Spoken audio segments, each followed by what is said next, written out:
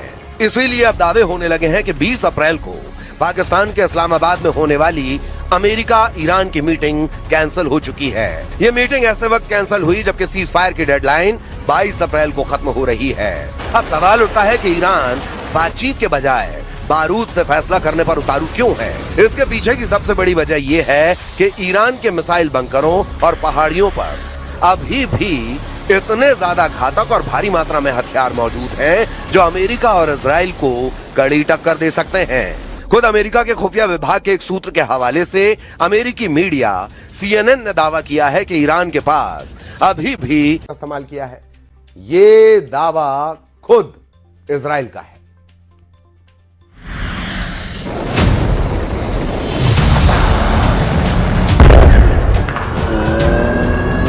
पश्चिम Asia में चल रही जंग में सीज फायर जरूर हुआ, लेकिन 40 दिनों के महायुद्ध ने जो जख्म दिए हैं उनके आंकड़े रूह कपाने वाले हैं।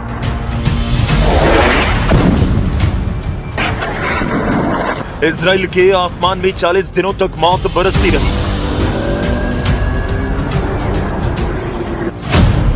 ईरान ने 1-2 नहीं बल्कि 650 बैलिस्टिक मिसाइल इजराइल की तरफ दागी।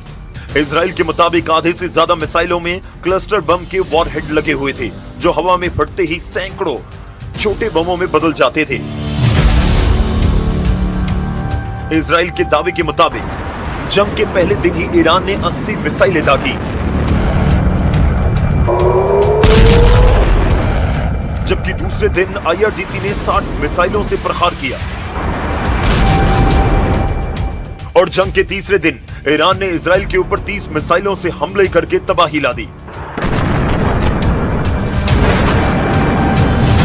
इसके बाद युद्ध के आखिरी दिन तक ईरान ने औसतन हर दिन 10 से 20 मिसाइलें दागकर इजराइल को दहला दिया। इस जंग में ईरान ने अपनी ऐसी मिसाइल पावर दिखाई कि इजराइल भी खूब याद रखेगा, क्योंकि 16 मिसाइलें ऐसी थी जिनमें सैकड़ों किलोग्राम विस्फोटक लगे थे। और दावे के मुताबिक ये मिसाइलें इजराइल के आबादी वाले इलाकों में गिरी, जिससे भारी तबाही हुई।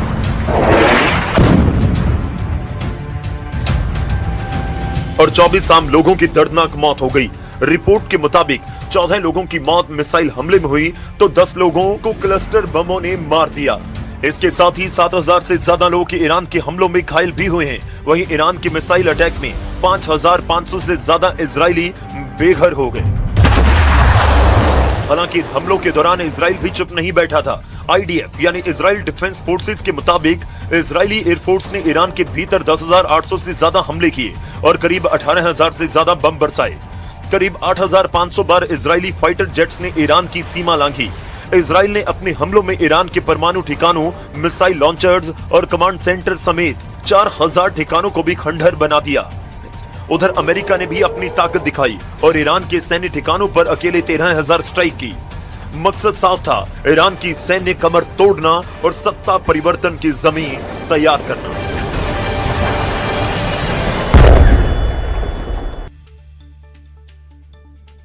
और ईरानी जहाज को रोके जाने पर चीन ने चिंता जताई है। ईरानी जहाज को जब्त करने पर चीन चिंतित है और चीन का यह कहना है कि इस तरह से जहाज रोकना चिंता का विषय है।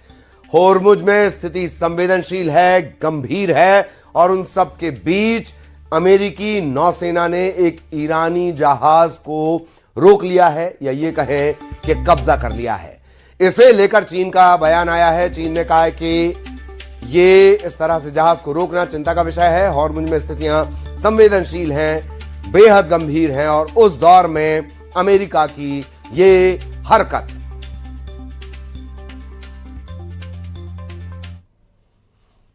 तो ट्रंप ने जैसे ही ईरान के जहाज को कब्जे में लिया, हड़कंप मच गया, जबकि कुछ दिन पहले ही ट्रंप के ब्लॉकेट के बावजूद ईरान के सुपर टैंकर ने होर्मुज को पार किया था।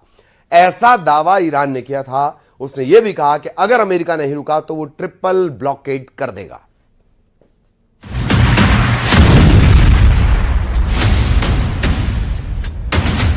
स्क्रीन पर दिखने वाले इस लाल निशान को ध्यान से देखिए, क्योंकि लाल निशान इस बात का सबूत है कि ईरान ने हॉर्मुज स्ट्रेट में ट्रंप के ब्लॉकेड को ठेंगा दिखाया।